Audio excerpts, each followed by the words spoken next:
Hello, everyone. Welcome back to episode 5 of the Phil Likes Fights podcast. I'm your host, Philip. Let's get into it. I want to make this short, snappy, to the point, have a nice little episode for you all today on this beautiful rainy Monday. Okay, how's it going, everyone? First things first, I wanted to highlight, I like to do a little bit of graphic design. I think you can tell maybe from my thumbnails that I dibble and dabble with the old Photoshop, and it was cool to see that Stephen Fulton posted this image that I made. This is by me. I didn't think to put a tag at the time somewhere in the photo, but I did create this. Of course, him and Jaron Boots Ennis, both world champions from Philadelphia. He wanted some sort of image to commemorate that, so I'm glad he liked what I created. I thought it was pretty cool. You have the patchwork design here, the world champions. I definitely spent a little bit more time on this than I otherwise normally would have, but hey, it's cool that he saw it. Big ups to you. And thanks for winning your last fight, because I was getting a lot of shtick from Brandon Figueroa fans that were picking him to win and to win by knockout. So good on you, cool boy Steph. Thanks for reposting. And yeah, that's pretty much it. All right, let's get into it. We had a big weekend of boxing this past weekend, and I got to tell you guys, I don't come on this show and just spew garbage. I give you pretty good predictions. And to highlight that, let's start off with Joe Joyce versus Filip Hrgovic that happened this past weekend. Now, of course, main event. Look, we're starting off a little low here, okay? But you're gonna see. But Joe Joyce ultimately losing a unanimous decision to Filip Hrgovic. But this does go to a decision. I think a lot of the points that I made on the last show were true, very true. Filip Hrgovic is not a boogeyman, was never a boogeyman. I understand this was on short notice, but when you're talking about heavyweights, look, right now, I don't know how much longer Riyadh's season is going to be a relevant player at every level of boxing. But if you are a heavyweight right now, when Riyadh's season is putting out 9 and 10 figure paydays for you to be a heavyweight who's in that world title conversation, you must, this is not optional, you must be in shape year round, or else you are going to lose massive opportunities.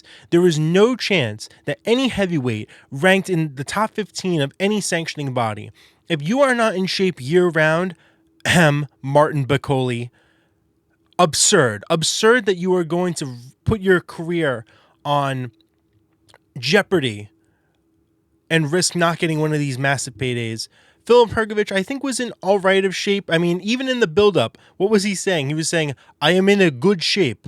A good shape, not amazing shape, not I was in the gym every single day.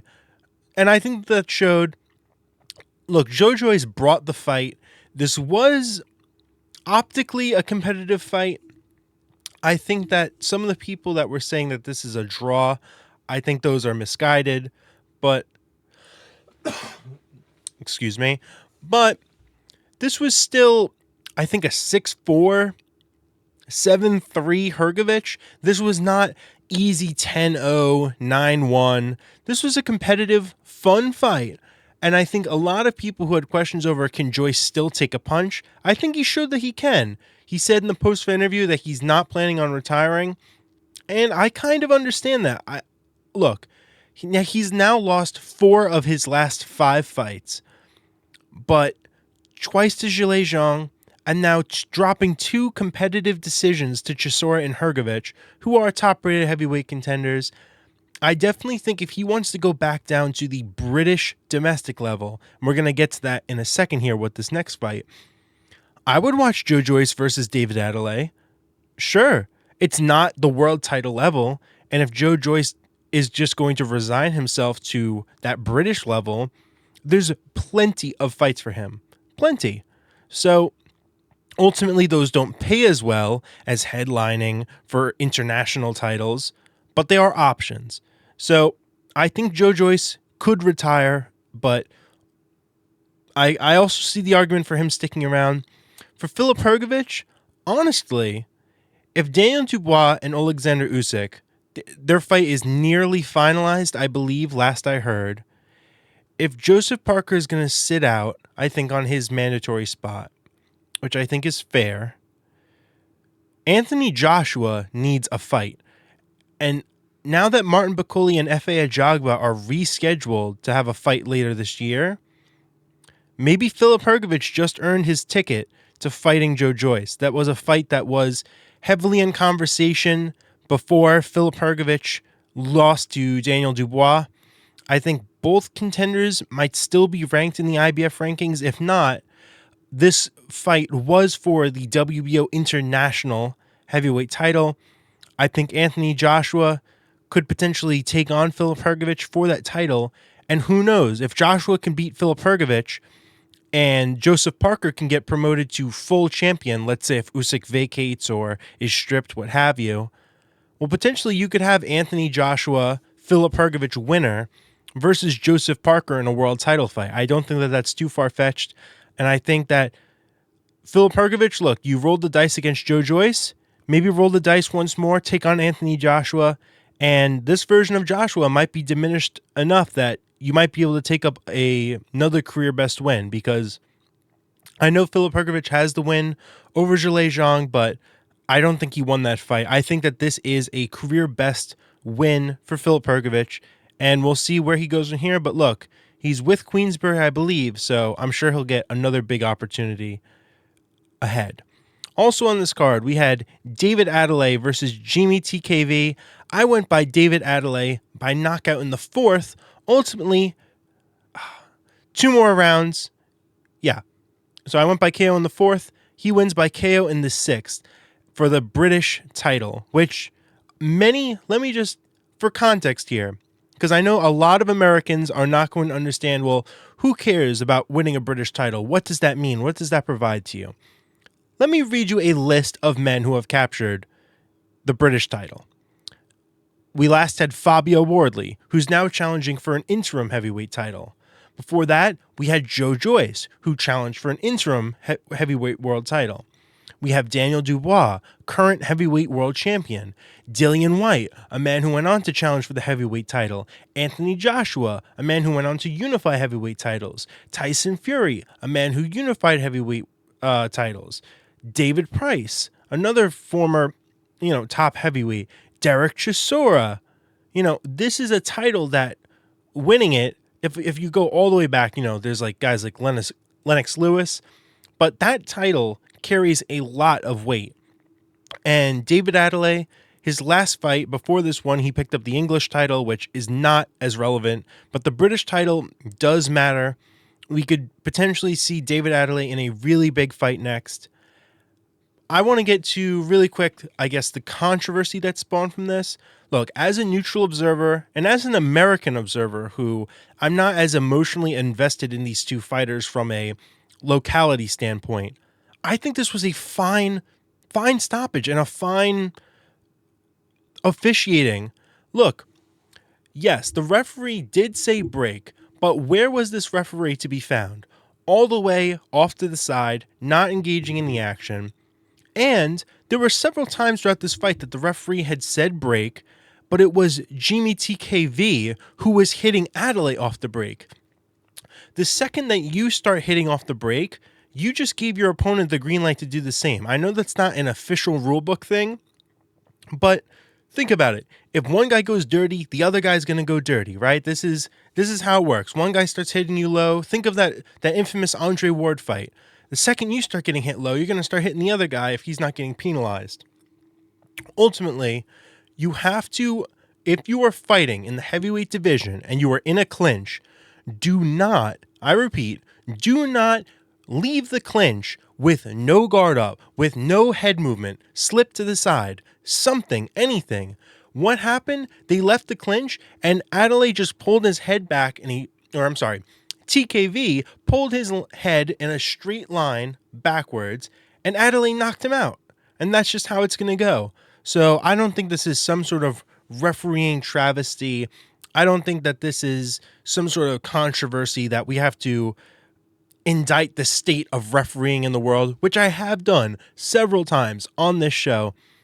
I don't think that we had that next level of where this becomes a really problematic call. This isn't something so clear cut as a knockdown as we saw in Gervonta Davis, Lamont Roach. This is you have two big men fighting in there. They're getting a little rough, a little rowdy. Stuff happens and you just can't lend yourself to be in those positions like TKV was. But if they order a rematch, I think that that's also a fine move to make. Continuing on this card, Jack Rafferty.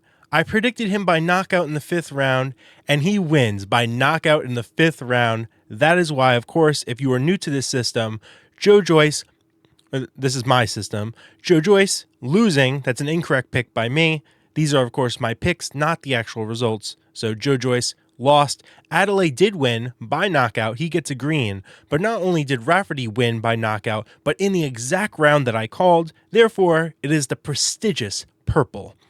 So yeah, Jack Rafferty, look, I'm sure Corey O'Regan is a very capable fighter. He might go on to win other fights. He was giving Jack Rafferty a lot of problems in this fight, if I'm being quite honest. But Rafferty, much too big, much too experienced. I highlighted that Corey O'Regan had only one single opponent that did not have a negative boxing record coming into this fight. You need that experience in order to succeed at this level, and he just didn't have it. Rafferty, too big, too strong, got him out of there with a vicious shot, much like, by the way, this Adelaide TKV fight where it was a shot off the break. But hey, it happens. You have to be defensively minded. Defense first. And then, if you got tired of seeing this purple here, well, let's get to the next fight I predicted, which was Mark Chamberlain's comeback. Of course, Turki Sheikh's favorite fighter. And Mark Chamberlain fought a man named Miguel Scaringi, who was an 8-4 fighter who I believe, had been stopped before. But Mark Chamberlain is just not the goods. They were pretty much billing this as if Rafferty wins and Mark Chamberlain wins, we could see those two fight each other. Sure, go ahead and make that. Jack Rafferty is going to stop Mark Chamberlain, I think, without much of a doubt. Chamberlain ultimately just not that great of a fighter. I don't understand why there was such a promotional push behind him. And he picked up a, referee's decision, unanimous decision, what have you. But there you go. Very bland performance. I understand this was his first fight back after a loss, but they're matching you up with a guy that you should be able to absolutely handle if you're at a certain level, and he just did not. Let's move on to hopefully your favorite segment. Who's that boxer? So who is this? Do you recognize the outline? Do you know who this is? All right. Let's keep that suspense. Let's get rid of that suspense here because I want to highlight this man who fought on a top-ranked boxing card over the weekend. That is the one, the only, Jahai Tucker. Let's briefly. I understand that he's not the best contender in the world. I just briefly need to talk about this man for a little bit because there's something weird going on at Top Rank with this man, Jahai Tucker. Let me get into it. Okay. All on this Top Rank card, we had all kinds of prospects. We had Demler Zamora, Steven Navarro, Albert Gonzalez, a lot of other prospects. But for some reason, there is this antagonistic effort against Jahai Tucker on these Top Rank cards. Early on, they were matching it up, pretty soft touches, giving him guys like Tracy Magruder, Aleem Black. I don't really know who those people are, but it was soft touches getting him to develop. Then all of a sudden, I think it was around that time where he had missed weight at one point for welterweight, and he moved up to the 154-pound division from 147. They gave him this guy, Nikolaj Snakashvili from Georgia, who was 8-1 and who was a pretty devastating power puncher. His only loss to that point was to a guy named Guido Schramm, who's a very decent operator in a 154-pound weight class. He struggled in that fight. It was what was this? An 8-rounder? So yeah, so they give him this guy, Nicholas, who I was like, whoa, that's a really big step up. Then we go on from there. Then they give him Nicholas Flaws, who even at that time, I understand now that Flaws has picked up a lot of good wins since then. He was supposed to be headlining the Pro Box TV card that was happening this weekend, but Nicholas Flaws is a very, very good contender. And Jahai Tucker loses a close majority decision to Nicholas Flaws, and the commentary rips him to pieces, talking about how he should have basically dealt with it. I remember this quite fondly, that he was getting torn to pieces then in his comeback fight. Okay, your top-ranked prospect loses. How are we going to set him back on the right track? They gave him Francisco Daniel Veron, who at the time, by the way, was an undefeated Argentinian Olympian who came into that fight. He came into the fight 13-0 with almost every win by knockout. An Argentinian Olympian, undefeated. That's who you gave Jahai Tucker as his comeback. Then it was a draw, a majority decision, which I think was fair. It was a very close competitive fight. And then they ripped him to pieces then. Absolutely destroyed him, ripped him to pieces. He picked on a few wins. I'm not sure if he's been with Top Rank this whole time. And now, this past weekend, he fought Troy Williamson. Troy Williamson is a very, very solid operator at the 160-pound weight class. So again, Jahai Tucker has gone from 147 to 154 to 160. He's still growing. He's still a relatively young man. Let's see, he's 22 years old. 22 people, and they gave him Troy Williamson, a man who fought the likes of, again, like I had said on the last show, Ted Cheeseman, Mason Cartwright, Josh Kelly, Harry Scarf. He beat Harry Scarf, who was fighting for British titles not so long ago. Ishmael Davis, Cuban Agyarko. Really good fighters, and he's going toe-to-toe with them, beating some, losing to others, but still never been stopped. Troy Williamson, this is who we're talking about. And Jahai Tucker put on a clinic. He won every round except for, I think, one, and beat Troy Williamson better than anyone has ever beaten Troy Williamson. And we're talking about real contenders Williamson has fought. And still on the commentary, they rip Jahai Tucker to pieces, talking about how this isn't going to fly, he's never going to make it, he needs to ditch his dad, he needs a real team, all this stuff. Look, Jahai Tucker has room for improvement. Absolutely, he does. But the kid's only 22 years old. He's moved up now 2 weight classes. He's 5'11" at 160 pounds. You should be getting behind this kid. Why is it on commentary that it sounds like he's losing? That all these terrible things. It's so puzzling to me. There must be something going on behind the scenes that I'm not fully privy to. Whether it was when that one time he missed weight, whether it's contract disputes, something, but it just seems so strange to me. The way that they rip Jahai Tucker to pieces on commentary, despite him picking up wins over very good opposition for, again, a 22-year-old. Do not be surprised if all of this insanely difficult matchmaking actually makes Jahai Tucker a future world champion. I'm going to just throw that out there right now. You are not seeing other 22-year-old prospects get this kind of opposition this early on. Yes, he's got a loss, but again, to Nicholas Flaws, who is very good, and we all understand he's very good. I had to make the Who's That Boxer segment less about highlighting Jahai Tucker, who I think is quite good, quite underrated, and make it more so about just discussing what is going on with him. Top Rank, either get behind this kid or let him go, but don't keep him on to berate him on commentary all night long because it's ridiculous. Oh, sorry, I just had to get that off my chest because it's, again, absurd what they're doing. I don't understand. But let's get to the rest of that fight card that happened over there in Top Rank. Of course, in Las Vegas, the Palms Casino Resort, Richard Torrez Jr. took on fellow Olympian Guido Vianello, and I called this perfect. Torrez picks up a unanimous decision win, winning most of the rounds, 7 to 8 of the 10.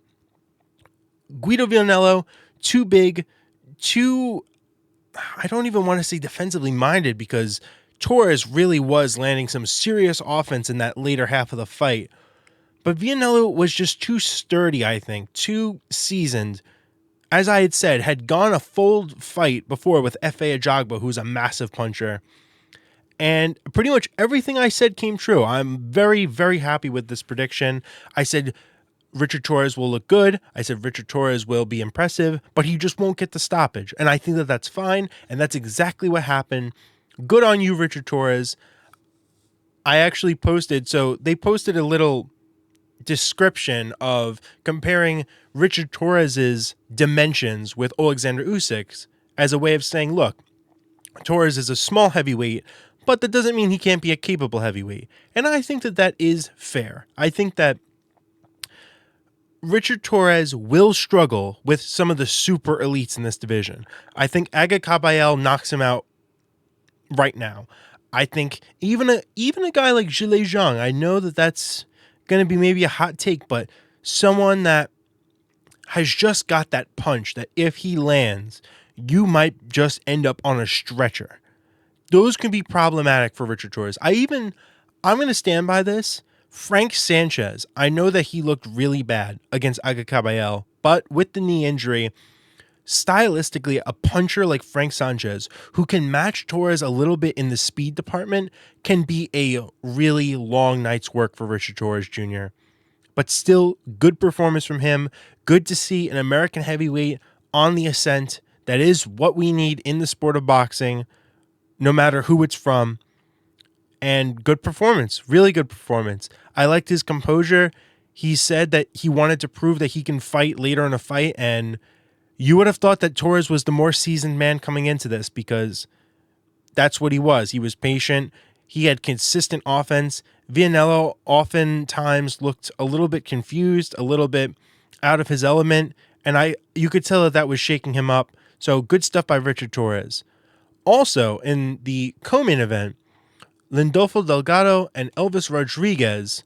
Now, I had picked Delgado by a unanimous decision. One judge saw this as a draw, so it's a majority, so we don't get the purple mark, but hey, I'll take a green. I still think that this was a perfect prediction, except for that one scorecard having it a draw.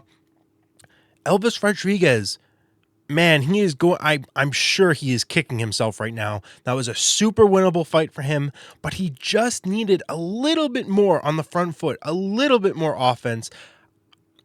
Ultimately, I understand why they gave it to Delgado. I think if they gave it to Elvis Rodriguez, I certainly wouldn't be complaining.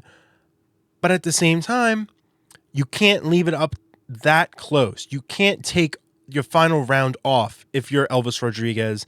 I know there was that one point in the fight that it almost looked like a knockdown, but the referee didn't call it. You can't pretend like you had a knockdown, and that knockdown would have won you the fight. So you got to be kicking yourself if you're Elvis Rodriguez, but good win by Lindolfo Delgado. I don't think that Delgado is capturing a title at 140 pounds anytime soon, but he might be fighting for one in the near future. Good performance for what was coming into this fight and what played out to be a 50-50 matchup. Abdullah Mason also returned on this card versus Carlos Ornelas. I think the knockout in the third round pick by me was a little bit enthusiastic. I think Mason did heed the words of one Shakur Stevenson by feeling out those first 3 rounds, feeling, okay, what is Ornelas going to bring? What kind of challenge does he present? But once he figured out that Ornelas really didn't have anything for him, he got him out of there with a swiftness. What else can you say? Apparently now we have to talk about Abdullah Mason and the title fight conversation. I think that's ridiculous. I don't really even want to contribute to those narratives. Let the kid develop. Lightweight's got plenty of people that can fight for world titles right now. We don't need Abdullah Mason in that conversation. Leave him alone, let him develop, and let's move on. Albert Chop Chop Gonzalez took on Dana Coolwell, and again, this went exactly as I said. Gonzalez was going to struggle with a man of the caliber of Dana Coolwell. Coolwell, I was really impressed with him against Shushu Carrington. Really was. I thought that he boxed well, and they were really setting this up to be. I mean, if you watched it, they were setting this up to be if Gonzalez can knock him out and Shushu couldn't, how good is Albert Gonzalez? And I just knew that Gonzalez had not faced anyone on the level of a Coolwell. The fact that one judge, by the way, had this an 80-72 scorecard, that judge should be put on the blacklist. You should not be allowed to officiate, judge anything anymore. There has to be a threshold. There has to be a certain point where if one of your officials looks at that fight and says, yes, Gonzalez won every round, he is immediately discarded from the world of boxing. You just can't have those people in the sport. You just can't. That was not a shutout by any stretch of the imagination. Coolwell absolutely at least won 3, if not 4 of those rounds. That was an arguable draw. The fact that there was a shutout scorecard is an all-timer. Yeah, just despicable. And then a man that I had just previously given a lot of time to, so I'm going to just touch on it one last time and move on. Jahai Tucker, exactly as I said. Look, once more, Troy Williamson, a very, very good, tough operator. I wasn't expecting a stoppage, but Jahai Tucker really looked good. I was impressed. All right. Let's go back to the Golden Coast here. Tszyu taking on Joey Spencer. I had a lot of people who I genuinely respect a great amount tell me that Spencer might, Tszyu might be fully finished. This Joey Spencer might just, if he lands anything on the chin, it might be night. I just never could take that idea seriously. Tszyu, I predicted him by knockout in the 8th round. Exceeded my expectations, got Spencer out of there in the 4th round. And like I said on the last show, this prediction was not predicated on the fact that Joey Spencer had lost to Jesus Ramos. This was on the fact that if you had taken the time to watch Joey Spencer's last fight on a undercard, or he might have been the main event, but that performance against Miguel Angel Hernandez, which was a majority decision coming into this, was just not a good enough look. You had to beat him clearly if you're going to beat the likes of Tszyu. And I have to say, for a man who came off the back-to-back losses, that was a good version of Tszyu, a really good version. So often will a fighter be knocked out and immediately become gun-shy in his next outing. It's natural. You don't want to risk getting knocked out. You don't want to feel that feeling again, and you're going to become gun-shy. The fact that Tszyu not only put his combinations together, but talked about in the locker room after the fact that he's been watching David Benavidez highlights, and I genuinely saw little shades of that. The fact that he was switching up, it was over the top, uppercut, chaining those punches together. Really good stuff by Tszyu. I was really impressed. This man, I'm going to say it, is still a viable world title challenger. Still is. 154 has so much parity right now. There's almost 20 different men at 154 pounds I think that could become world champion on any given night. Yeah, Tszyu, man, really good stuff. I was impressed by you. The way you broke down Joey Spencer, put those combinations together. I'm just so happy that you did not have a gun-shy performance because I was dreading that. I think that is why I hedged on KO in the 8th here. I thought he would need a little bit more time to feel out Joey Spencer. But that was a smart, methodical breakdown. Good stuff. Really good stuff by the son of a legend, Tszyu. Also on this card, I said that Endri Saavedra would pick up a knockout win over Mikael Nielsen. And I was only off by 2 or so rounds. If I had switched them around, I'd be a little bit more accurate. But yeah, Endri Saavedra, I think we saw in the Mateo Cesar Tapia fight that he is a pretty brutal puncher at this 160-pound weight class. Really good stuff by him. I'm glad he's on the back on the trail. And let's get him in a rematch versus Mateo Tapia. I think that was a fight of the year contender.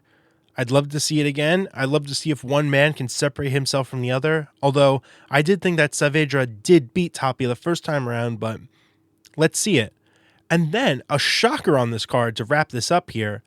Actually, before I say that, I want to talk about Cohen Mazudia versus Dan Hill. I was very close to talking about that fight. I ultimately didn't because I wasn't sure how big of a fight that really was. But hats off to both men, Cohen Mazudia and Dan Hill. Really, really good fight for the Australian super welterweight title. I was impressed. But let's talk about former unified world title challenger Andrei Mikhailovich losing a 6-round split decision to Blake Wells. I think I actually, if you go back to the last episode, I think I talked about how Blake Wells potentially could pull off the upset in the sense that I didn't think he was kind of a joke of an opponent. That is why I picked Mikhailovich by decision. I figured Blake Wells was going to be lively enough, good enough that he would last. But the fact that Mikhailovich actually lost, I know it's split decision, arguable either way, but wow, that is a really bad look and a gigantic upset. There you go. Let's move on here, though. Let's talk about the Battle of the Brave. By the way, before I mention a single prediction, that Kazakh ring announcer had some of the funniest lines I've ever heard by a foreign announcer. If you didn't get a chance to watch it, the Kazakh announcer would do things like, "This is not just the battle for the win. This is a battle of the two greatest warriors in the world." It was hilarious. He was saying these like epic poem level introductory lines like I've literally never heard before. It was like, "These are not only the two boxers, this is the two greatest people you have ever seen in the ring." I love that guy so much, man. I want to, hopefully Nomad Promotions works with Top Rank some more. I want to watch a lot more Nomad Promotions cards. I had a lot of fun watching this card from top to bottom. And another thing was, one of the funniest mistranslations ever. So where was it here? It was in this fight with Sabir Khan and Tordesillas, I believe it was. So in the post-fight, so Sabir Khan, a very decorated amateur, he's giving his post-fight speech, and he's talking about how he trained very hard, yada, yada, yada. But the announcer mistranslates what he says, and he goes, "This was a very tough fight for me, but unfortunately, I won." And then you had Corey Erdman and Ray Boom Boom Mancini on the call. And Mancini goes, "Wait, did he just say, unfortunately, I won?" Hilarious moment. If you missed that, try to go to ESPN, try to find a replay of that. Hilarious. But okay, let's move on to the actual predictions. I picked Janibek Alimkhanuly by knockout in the 10th round. Ultimately, getting it done in the 5th round. What a performance. I think, first off, let me just tip my hat to Untitled Ngamissengue. That was a very brave, literally, Battle of the Brave, very brave performance by Unwell. Very brave. That man put his heart out there. He didn't leave anything behind. He went into that fight to win, and I absolutely respect that. I think a lot of people are going to look at that as some kind of layup for Janibek. They gave him an easy fight. I'm still going to maintain that was not an easy fight. Untitled Ngamissengue, I believe, deserves to be in another big fight. Give him an opportunity. I just think that was Janibek's best performance. I know Unwell was hitting him with certain shots, but the counterpunching, the guard, the head movement, everything by Janibek, I don't know if I've ever seen him look that good regardless of opponent. Genuinely. That was a scary performance by Janibek. I wasn't certain after I saw Carlos Adames whether Hamza Shiraz, if Janibek really was the best middleweight in the world. I was not certain. I am certain right now. Janibek Alimkhanuly is the best middleweight in the world currently. What a performance by Janibek. Very impressive by him. And you know what? Middleweight right now, look, PBC, do you need Erislandy Lara still? Do you need him? Maybe Carlos Adames, okay, he's getting a big name, maybe you want to keep him around, but you can't send off Erislandy Lara? Really? Come on, let Janibek try to at least get a 3rd title. Let's see it. And there are certain people out there on Twitter, very vocal, that are picking Erislandy Lara to beat Janibek. Good luck with that. I had to watch Erislandy Lara labor through 8 rounds of Danny Garcia. I think Johnny Beck will get the job done. Maybe this blows up in my face like the Joe Joyce pick, but I'll take it, man. I'll take it right on the chin. But what else can you say? Johnny Beck, let's get some unifications going. Good stuff. Or even an Austrian Williams fight I think would be good too. Also on this card, Sultan Zouarbek versus Azinga Fuzile. I had this perfect. Unanimous decision for Sultan Zouarbek. Look, Fuzile, this was such a good fight. If you missed this fight, I implore you, go back, watch it, maybe just try to find some highlights. Fuzile was giving Zouarbek hell in the early goings, but then, I don't know what it was, but I guess Zouarbek's corner just told him, hey, there's 3 rounds left. It's round 7. You have to go out there and you must win these last 3 rounds. And he just came out with this ferocity that you rarely see in a fighter. What a push down the stretch. I think he ultimately deserves getting that nod on the scorecards. But this was a fun, competitive, really good fight for the IBF Intercontinental Super Featherweight title. Good stuff by Sultan Zouarbek. I also nailed this one. I saw a lot of people picking Batarjan Jukambayev to knock out Kane Gardner, but I've seen Kane Gardner fight before. He's no slouch. He's just not at this level, but Jukambayev, I think, also struggles to finish opponents at a certain level. I saw this coming from a mile away. Jukambayev by unanimous decision. But let's see Jukambayev in a big fight next. Not too much to say about the performance. Not too much there, but he wins, he moves on. I think a much more deserving spotlight is to talk about the state of my guy, Bakir Jalolov. Jalolov, I picked him by knockout in the 4th round, and did you not see the window? Look, in the 3rd round, he knocked down Shevchytsky with a crushing straight left hand, and I was like, oh, here we go, Phil likes fights. I got the mystic picks going on this card. But he just couldn't follow it up. But the thing is, too, and I think I have to start factoring in this with Jalolov fights, Jalolov is so accustomed to finding proper rounds to win decisions, to win fights. I know that a lot of his pro career has been with devastating knockouts, but they've also not been against this level of opposition. I know a lot of people were poo-pooing on Shevchytsky, but he had been in there with Kubrat Pulev, Martin Bakole. He was a credible opposition, I think, for this stage of Jalolov's career. And we're going to have to see. If they push Jalolov to a certain point, will Jalolov meet the moment? Or will he look to coast, look to win docile decisions, and ultimately risk losing? I think it's a possibility. But I still want to see him in big fights. Let's go. Get this guy to the max. Do we really need to see him at the 2028 Olympics? Let one of your contemporaries. Look, it's not like Kazakhstan doesn't have other... it's not like Uzbekistan. Sorry. Kazakhstan was the event. He's Uzbek, the big Uzbek. But it's not like Uzbekistan doesn't have other amateur Uzbek heavyweights. They have plenty. I guarantee you. So let's see Jalolov really get pushed in the pro game. Also on this card, we had Otabek Kolmatov win by knockout against Joey Kanoi. And good stuff by Kolmatov. His knees look good. I liked his in and out movement. Looked like the ferocious puncher I know him to be. Knockout, all that stuff, really good. Good performance by Otabek Kolmatov. Let's see him in a big fight as well. I think Kolmatov, Jukambayev both need big fights next. Zouarbek, he was pretty much just in a big fight. Let's keep him at this level. But overall, very good stuff. Good card. Moving on, let's touch on Pro Box a little bit. Main event, I knew this was going to be an absolute mismatch. I figured Salas would take a little bit more time to get a feel out. I didn't know how much Kent Cruz was going to bring.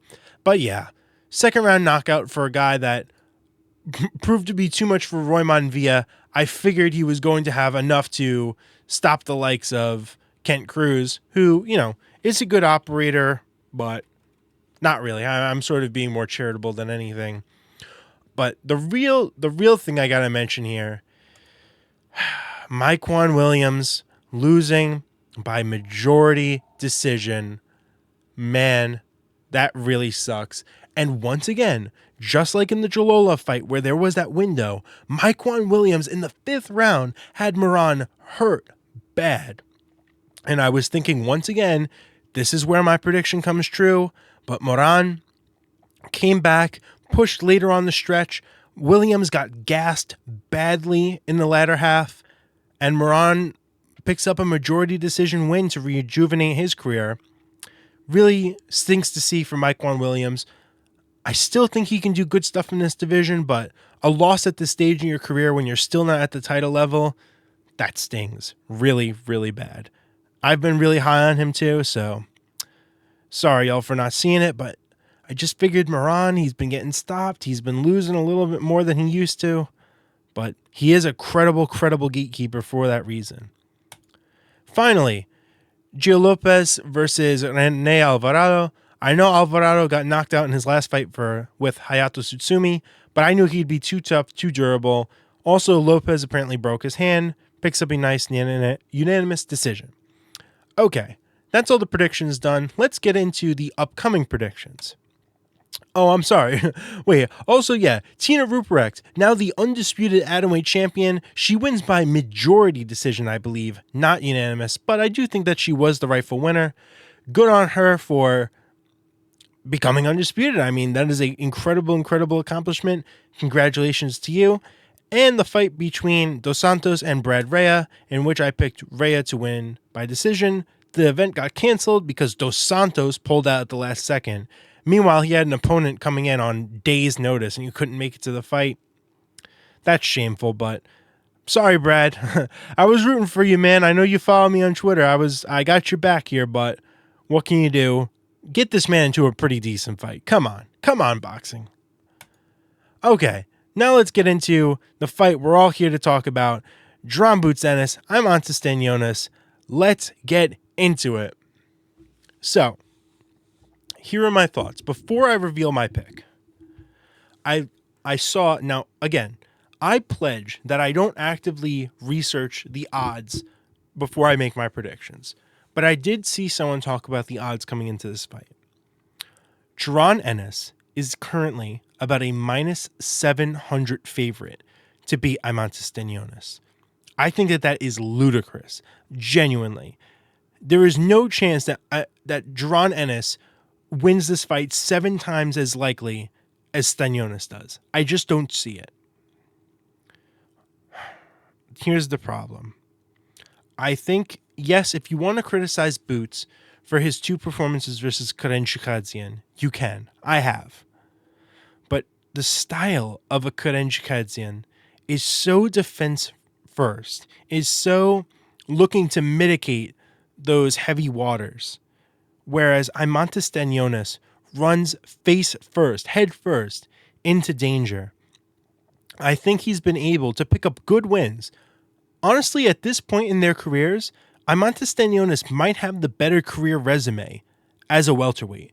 Genuinely. If you compare their best wins, Raja Butayev, he also has the win over Gabriel Marestre. He has good wins at welterweight. Sadly, and I even hope that I'm wrong here, I'm going to pick Jon Boots Ennis to win by knockout in the 10th round. I just think that this is stylistically a really bad matchup for Ennis-Stanionis. I think Ennis-Stanionis, still after this fight, should be regarded as the second best welterweight in the world. But I think this will play so much into what Boots does and what he is elite at. Jon Boots Ennis, his uppercuts, his ability to navigate a fighter who walks forward predominantly in straight lines. I don't think that Stanionis has the ability to cut off the ring that he's going to need to beat a guy like Ennis. And I think if Ennis is going to be landing at the percentages that I'm predicting, which is around the 45-50% mark, I think that leads to a stoppage. I really do. I think the body shots are there all day for Ennis. I think the uppercut right up the middle, slashing through the guard of Stanionis, who keeps a high, tight guard down the middle. I just see this stylistically as something that Ennis can definitely navigate to a stoppage win. Absolutely. But credit to both men for taking this fight. I won't be surprised if I come on here next week and I talk about how Stanionis picked up the best win of his career, I genuinely won't be surprised. But I got to go with Ennis. And if your name isn't Karen Chukadzian, Ennis gets you out of there. And Stanionis is not named Chukadzian, so I'm going to go by the predominant method of victory that Ennis gets, and I'm going to pick him to win. Yeah. All right, I don't know why that was so somber. I guess it's because, look, I've been such a big Aimante Stanionis fan through the years. Before the Raja Butayev fight, he was even an underdog in that fight. I picked Aimante Stanionis to upset Raja Butayev. I picked him to beat, of course, Gabriel Marestre, even though he was a favorite there. And I've just been so on Stanionis' side ever since Golden Boy and Virgil Ortiz basically contractually blue-balled him 3 times, where we thought that they were going to fight for the welterweight title. And then, of course, Virgil Ortiz had the whole thing where he had some sort of disease and ailment. And he couldn't get to the ring. He couldn't make the weight. So Stanionis is a good guy in boxing, but I think this is where his title run comes to an end. Yeah.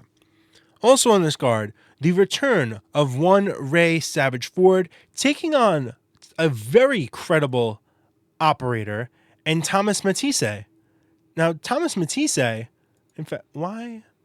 Okay, where is my thing? Why is this not working? Okay, but Thomas Matisse right now is coming off of a loss, which obviously that's not going to be the best thing in the world, but he's coming off of a very controversial loss. Let me just get this for you. I like to have it where I'm saying it properly. So he took on Rocky Hernandez in Mexico, and it was ruled a technical decision because of the cut under the left eye from a headbutt in round 6. But even though they had Hernandez up on the cards, I disagree with that. I thought Matias was winning those early rounds. I thought Matias would have went on to beat Rocky Hernandez. Or why am I saying Matias? Matisse, right? But yeah, Thomas Matisse, very solid. Gunner man. Really good fighter. I think this is a really, really good fight to see where Ray Ford is at in the 130-pound division. I will pick him to win by UD, but I think Matisse is going to bring the fight all night long. I expect this to be a very good fight to watch. I expect both men, yes, they're slicksters. Yes, they got the American style, but Ford likes to thump. I mean, if you didn't watch his Nick Ball fight, if you didn't see, his other fights on the Otabek Kolmatov fight, the Ring Magazine fight of the year, he's not that much of a slickster. Same thing with Matisse. I expect a very, very good fight in which Raymond Ford, a little bit too young, a little bit more to give, and I think he'll pick up a unanimous decision win here in a very good fight. There's also this showing between Cardenas and Carto for the WBC Continental Americas title. I'll give it a brief mention here. I'm going to go by Cardenas KO in the 8th. I know Carto only one loss on his dossier, but I looked into their resumes. Cardenas has been taking on the much better, much more credible opposition. I think it'll be a fun fight, but I think he'll weather through whatever Carto has and pick up a nice little later round knockout. And Shakram Gyasov, who is the mandatory for the winner of this fight, he will be on this card versus Franco Maximiliano Ocampo, who is a Argentinian, I believe. Yeah, Argentinian welterweight contender, a man who has lost to the likes of Brian Chavez, if you're aware of him. I was originally going to go Gyasov by decision because he's not stopped anyone since 2021. This man just lost his daughter. I don't know if you've heard that, but Gyasov is grieving the loss of a child, and he's staying on this card. This man has a point to prove. If you've watched the show Invincible, right after Invincible loses family and friends and all this stuff to the invasion of the Invincibles from other dimensions, that's when Conquest shows up. And Invincible says to him, you're in for a beating because there's nothing I want more right now than to punch something as hard as I possibly can. I think that's exactly where Gyasov's at. He wants to prove a point, and he's going to knock this guy out in the 6th round.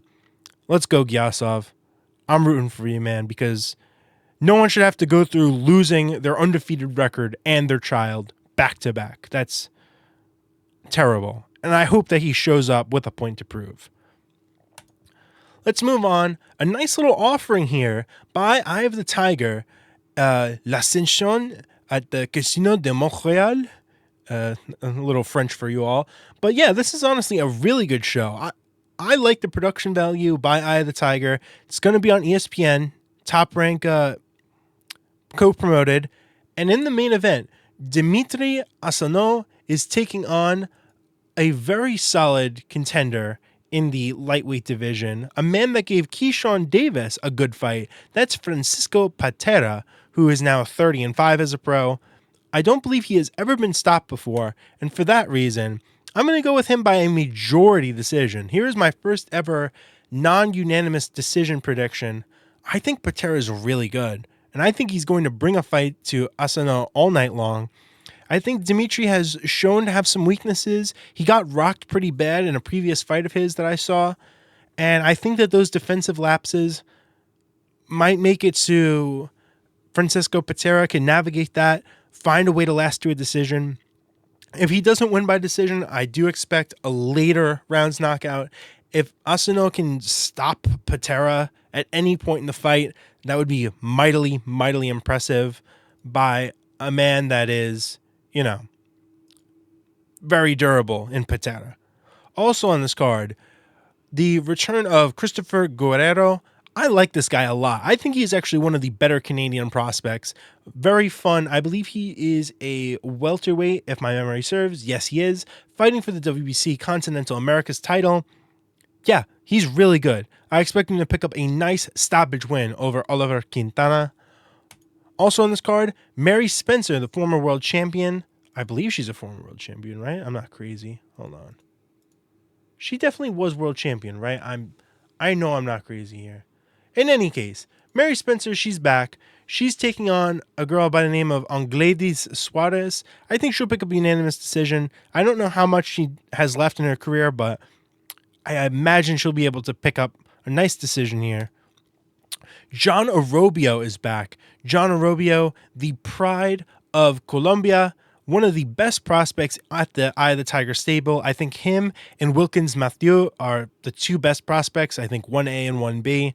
He's looking to improve to 13-0 with 12 knockouts over Sebastian Aguirre, who has only ever lost, by the way, to the one and only, Steve Claggett. That's his only stoppage loss. But I think that John Orobio is of that ilk, is of that ability. I think he's going to make a statement with an early round knockout. Finally on this card, Alexandre Gaumont. I think he'll pick up a unanimous decision.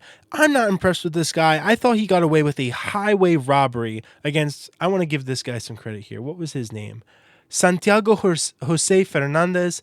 I thought that man, oh, by the way, that guy, Santiago Jose Fernandez, you know who he actually did end up losing to? Jahai Tucker. But okay, a little bit less of Jahai Tucker here. But yeah, Gaumont, I don't think is that good. But I think he's good enough to beat this guy, Mathis Lorenco, who's from, I believe, France. French fighters are pretty defensively minded. I think it'll be a decision. Moving on. A lot more boxing than I ultimately thought there was going to be. But here we go. Aegon Sports, who manages the IBF champion of the world, William School, by the way. You have Aegon Sports here hosting a Cuban night of boxing. This is really good. I think that genuinely you should try to support this card in any way possible, whether it's just following the Aegon Sports Twitter page, whatever you can do. We need more Cubans turning pro. It's just something that needs to happen. They need to be part of the world boxing ecosystem, just like everyone else is. And you've got big names on this card. Arlen Lopez, Erislandy Alvarez, Lazaro Alvarez, Julio Cesar La Cruz, some of the best Cuban amateurs ever, at least of this generation, fighting on this card. Let's get to first Julio Cesar La Cruz. I think he's going to get a first-round knockout over his opponent. I'm not going to get too deep into this, but I'm just going to give you my thoughts, and I'll break it down next week. Also, Arlen Lopez, I think he's going to pick up a stoppage victory as well. His opponent seems a little bit shaky. On this card, we also have Erislandy Alvarez, the man who captured the gold medal in the last Olympics. And I think that he is going to pick up a... Oh, wait. I have this out of order. Okay, I think Lizardo Alvarez, he's taking on a fellow unbeaten man who is from the Dominican Republic, 23 years old. I think that Lizardo Alvarez might struggle with that. I think his opponent might be a little bit too mobile, and I think he'll pick up a unanimous decision win. Here we go. Erislandy Alvarez, I think this kid could be a future star of the sport. I really like what I see from him. Not only did he capture the gold medal, but I still think that his style is more suited for the pro game. Give me him by knockout in the 4th round. And then finally on this card, Musa Galom, whose only loss is over in Russia to another fellow top contender. I think he'll pick up a nice win here. I think I'll go 6th round knockout.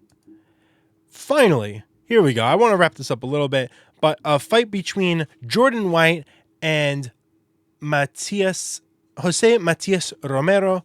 Matias Romero was a comeback opponent for Robesi Ramirez. Or no, he was a opponent for Robesi Ramirez on the come-up. Since then, he's picked up a win over René Tellez Giron, who is actually very solid. That's a very good win. This guy's pretty solid, pretty good, but I really like Jordan White. I think he is going to be a problem at the 135-pound division. I just rate him really highly. I think he's impressed me a lot with his last few performances. One loss, but I think that that's very excusable. Give me him by early round knockout. I think he's going to make a statement. I just think that Matias Romero is going to be a little bit too small in this weight, and I think Jordan White is going to move up in weight later in his career. Size, speed, power, all in favor of White. Give me him by early knockout. And a fight that should prove to be very fun is Stefan Shaw versus Rafael Akipejori. Akipejori only lost to Arslanbek Makhmudov. Stefan Shaw 2 losses, one of them being, though, a horrible, horrible fight against Efe Ajagba. Both these men have had some tune-up bouts since their respected losses, or whatever. Since their losses, they've had tune-ups, but they've all just blown out their opponents by like 1st round knockout. It's really hard to gauge who is better at this point. I'm going to go Steph Shaw by early rounds knockout. I just thought that Akipejori looked so lost in that fight versus Arslanbek Makhmudov that it almost looked amateurish. Not amateur boxing, but literally like you are a novice to the idea of professional boxing. I think Stefan Shaw on the come up, I was very high on him. I actually picked him to beat Efe Ajagba because I did think he looked really solid. He's also been a little bit lighter in his more recent fights. I think that's good. That shows me that he's training. I'm going to pick him to win what I think will be an explosive battle between two heavyweights that have a lot to gain and a lot to lose. Finally on this card, the return of William Foster III, the man, by the way, that was the first man to beat Edwin de los Santos. I think that's always relevant to bring up. He's in a comeback fight against Brandon Leon Benitez, who, this is what it is. This was the man that was Robesi Ramirez's comeback fight after the first Espinosa loss. I thought that he performed kind of ably against Ramirez until getting absolutely blasted out. But once again, we're talking about the difference between featherweight and a man in William Foster III that is, okay, super feather, but really, okay. But he was at lightweight his last fight. I guess this is at super feather. I thought he was a lightweight for a second there. But still, I'm going to get him at knockout in the 9th round. I think that his opponent is really solid, really, but hopefully we see the best of William Foster, and the best of William Foster, I think, picks up a knockout. But if he really is done at a certain level, I could even see him losing, if not getting some sort of shaky decision win. But I'm gonna hedge on the fact that he's gonna be a good version of himself, especially knowing that fighters that show up on ProBox TV often get really big opportunities. With that all being said, though, thank you all for joining me. This was quite the episode. Quite the night of fights to look forward to. I know it's not the biggest events in the world, but hey, good boxing is good boxing. I'm looking forward to watching all of it. I'm hopefully going to ride high on a really good weekend of predictions that I had the previous week. And let's just keep this going. Thank you all for watching, and I will see you next week. Bye.